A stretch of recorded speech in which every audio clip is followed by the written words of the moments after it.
Because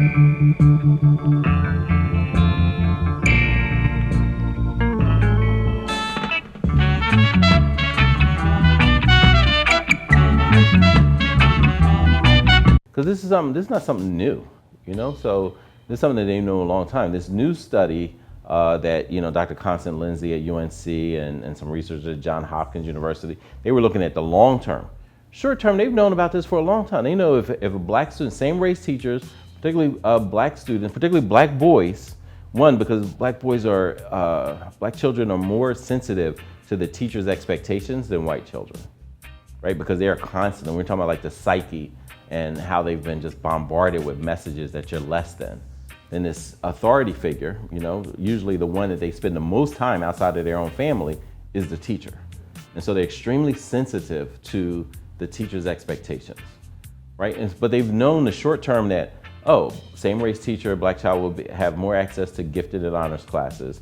They'll feel a higher sense of belongingness. They'll be less likely to be suspended, referred to disciplinary measures, or expelled, have higher attendance, higher test scores, higher grades.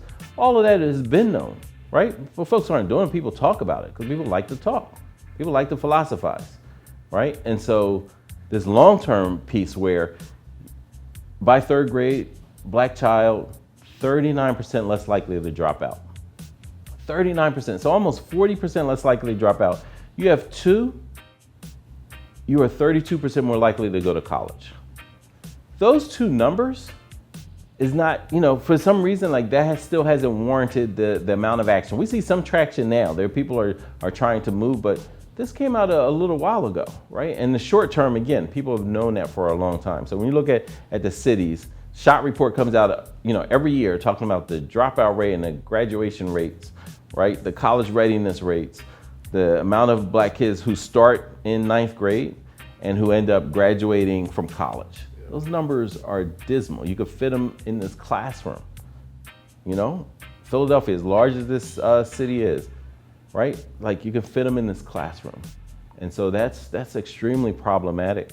And so we need academia to not only talk about it, but say, here's how we are fundamentally changing our teacher colleges.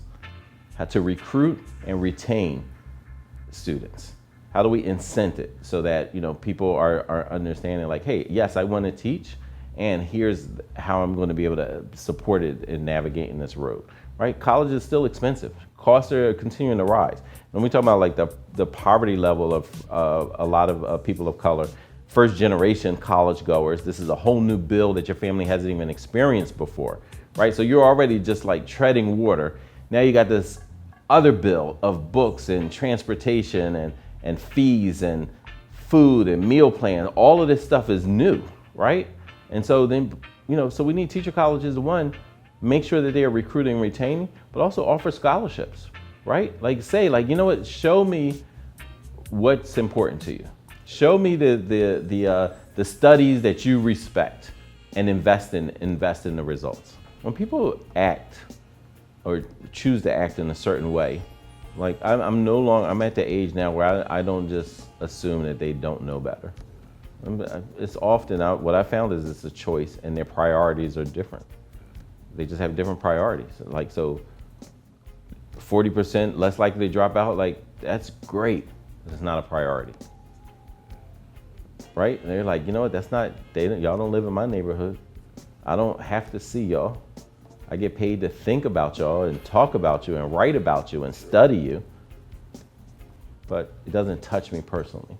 And so as soon as you don't have that connection between, the connection between teacher and students and the classroom, this idea of teaching and learning, it's a sacred, ancient one, right? There's a connection. And if you don't believe that your socio and political future is connected in some kind of way between this teacher and student relationship, the teacher and community relationship, then you're going to have a problem. You're not going to approach it the same way that somebody who does. And I think you're talking about like, what's the difference? Like I entered saying like, what? I am you and you are me. I'm going to be successful because of your success. You're going to be successful because of my success. And that's how I built the community in my classroom as a teacher. That's what we were all like, surrounded around, and that's what was driving. That was our North Star. And if you come with that, so I brought a sense of urgency, but also brought a deep love and affection, like, yo, y'all are my people. Like, we have to be successful. You have to be literate. You have to be a problem solver, right? But if I come in and just, well, this is a job, I like you, but I'm still gonna be successful even if you're not, right? When it talked about with the 8 black hands, we go around the country and, and we're talking in every venue that we've been in, whether it was Oakland, whether it was Texas, whether it was Las Vegas, whether it was New Orleans, Minnesota, everywhere we go, we can ask them, who's heard, I don't care whether you learn or not, I get paid anyway. Every hand rises up. Why is that? And where are you hearing this? Oh, in school, my teacher? Like, what? I wish my kid's teacher would say something like that. Like, you don't deserve to teach them if that's your mindset. And we have a lot of people who are leading schools and classrooms who don't deserve to be in front of our children, don't deserve that honor. Like, why would I come back to the source of my frustration, the source of my oppression, right? And as much as folks want to say, oh yeah, black people are traumatized because of their homes and their neighborhoods, well, there's some trauma there in some of our homes and communities. There's also a lot of trauma in our schools. And we don't want to talk about the trauma inflicted on schools. Some parents, some of these black parents send their kids actually pretty whole to school. It's the 13 years in schools, a half a year of being in school, yeah, that sucks them dry, that traumatizes them, that disengages them, pushes them to be disengaged, right? Like, we talk about, is it a dropout or is it a push out? Like, some of it is just an act of sanity. If you're oppressed at that level, why would you stay? Right? Like, at some level, to protect yourself, you're gonna say, like, I'm opting out. I'm gonna either shut down, disengage, because this is so hostile, I'm just gonna disengage, right? And even if I'm physically here, I've disengaged because I've got so many scars in this process that it's not worth my mental health to keep trying to engage a system and people who obviously don't love me, who obviously don't even care for me, right? And so if young children start developing that, understanding that, they're more intuitive than we want to give them credit for. And the research shows that as young as 3 and 4-year-olds in preschool start experiencing racial biases of their teachers. How long are they just supposed to grin and bear it? And so that's my concern. So you want to, like, retain, like, one, understand that there are things, they're institutional as well as personal that need to be addressed.